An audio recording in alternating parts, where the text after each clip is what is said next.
Hi friends, എല്ലാവർക്കും ഇവാച്ചൂസ് ഗാലറിയിലേക്ക് സ്വാഗതം.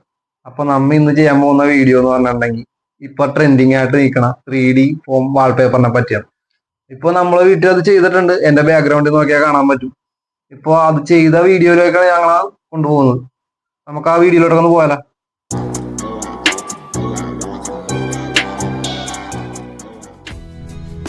അപ്പോൾ നമ്മൾ വാൾപേപ്പർ ഒട്ടിക്കാനുള്ള മെയിൻ റീസൺ ഇതാണ് കേട്ടോ. എല്ലായിടത്തെയും അതിൽ ഇതേപോലെ പൊളിഞ്ഞു പോണൊരവസ്ഥയുണ്ട്. എത്ര പെയിന്റ് അടിച്ചാലും ഇത് തന്നെയാണ് നമ്മുടെ അവസ്ഥ. എപ്പോഴും പെയിന്റ് പൊളിഞ്ഞു നോക്കുക തന്നെയാണ്.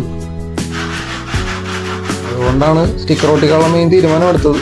നമ്മൾ പ്രോപ്പറായിട്ട് എല്ലാ പെയിന്റും ഇതേപോലെ പൊളിഞ്ഞിരിക്കണ ഭാഗത്തുനിന്നെല്ലാം കളഞ്ഞിട്ടുണ്ട് കേട്ടോ. പിന്നെ നമ്മൾ ചെയ്തത് സിമെന്റ് ഇതുവരെ കലക്കിയെടുത്തിട്ട് ആ ചെറിയ ചെറിയ പൊളിഞ്ഞു പോയ പാടുകൾ ഉണ്ടായിരുന്നുള്ളൂ. എന്നാലും ഞങ്ങൾ ജസ്റ്റ് ടച്ച് ചെയ്ത് കൊടുത്തു. ആ കുഴിയുള്ള പാടുകൾ ഉണ്ടെങ്കിൽ നമുക്ക് ഇത് സ്റ്റിക്കർ ഒട്ടാൻ ഇത്തിരി ബുദ്ധിമുട്ടാവുന്ന വിചാരിച്ചിട്ടാണ് അങ്ങനെ ചെയ്തത് കേട്ടോ.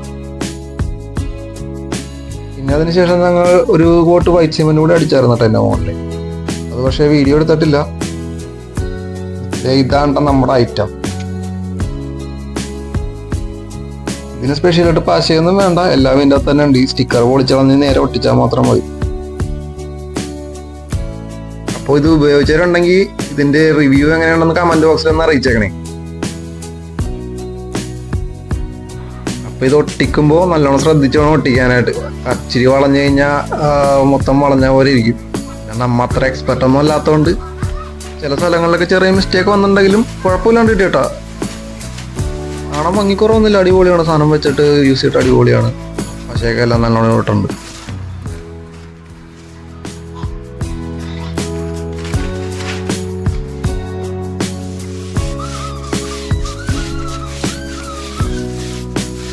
പിന്നെയുള്ളൊരു പ്രശ്നം എന്ന് വെച്ചിട്ടുണ്ടെങ്കിൽ നമ്മൾ വൈറ്റ് അടിക്കുമ്പോഴത്തേക്കും എൻ്റെ ബാക്ക്ഗ്രൗണ്ടിലുള്ള പ്രശ്നങ്ങളാണ്. ഇതുണ്ട്, ഞങ്ങളെ പഴയ ഒരു പടം വരച്ച് വെച്ചിട്ടുണ്ടായിരുന്നു. അത് തെളിഞ്ഞ് കാണുന്നുണ്ട്.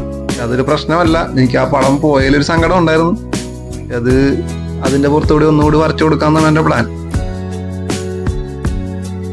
ഒരു ദിവസം മുഴുവനും കുത്തിയിരുന്ന് വരച്ച പടം കൊണ്ട് അത് പോകുന്നതുകൊണ്ട് എനിക്കൊരു ബുദ്ധിമുട്ടുണ്ടായിരുന്നു. അത് മാറി കിട്ടിയിട്ടുണ്ട്. ഇപ്പൊ അതിന് പടം വരക്കുന്നുണ്ട്. അപ്പൊ അതിന്റെ വീഡിയോയും കൂടി ഞാൻ ഇട്ടേക്കാട്ടാ.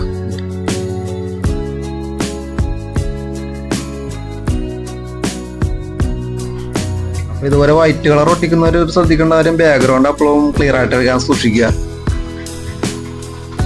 അപ്പൊ ഞാൻ ഈ ഐറ്റം പർച്ചേസ് ചെയ്തത് മീഷോയിൽ നിന്നാണ്ടാ.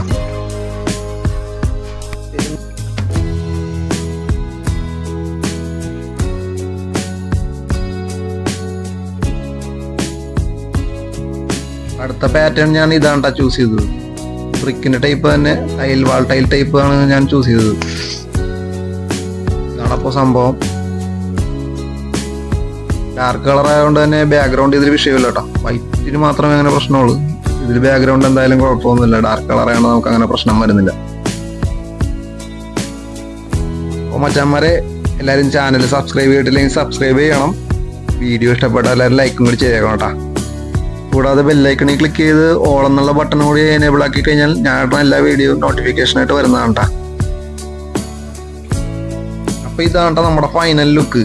സംഭവം പൊളിച്ചില്ലേ? പഴയ റൂമാണെന്നവരും കണ്ടാൽ പറയൂല, അങ്ങനത്തെ രീതിയിലായിപ്പോയി. നമുക്കിത് വലിയ കുഴപ്പമില്ലാത്ത മതിലൊക്കെ ആണെങ്കിൽ ഒറ്റ ദിവസം കൊണ്ട് നമുക്ക് കംപ്ലീറ്റ് വർക്കും തീർത്തെടുക്കാവുന്നതാണ് കേട്ടോ. ഒറ്റ ദിവസത്തെ പണിയുണ്ടെങ്കിൽ നമുക്ക് ഇത് കംപ്ലീറ്റ് അടിപൊളിയാക്കി എടുക്കാം. റൂമിൽ ചെറിയൊരു ആംബിയൻസ് കിട്ടാൻ വേണ്ടി ആസ്ട്രോനോട്ടിന്റെ പ്രൊജക്ടർ ലൈറ്റും കൂടി പറഞ്ഞ് ഞാൻ ആമസോണിൽ നിന്ന് മേടിച്ചിട്ടുണ്ടായിരുന്നു കേട്ടോ.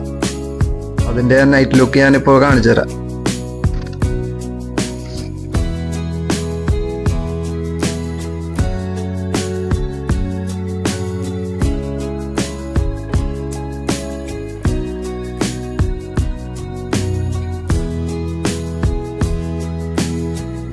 ഇപ്പൊ നമ്മ ചെയ്ത റൂമിന്റെ വൈഡ് ആംഗിൾ വ്യൂ ആണ് കേട്ടോ.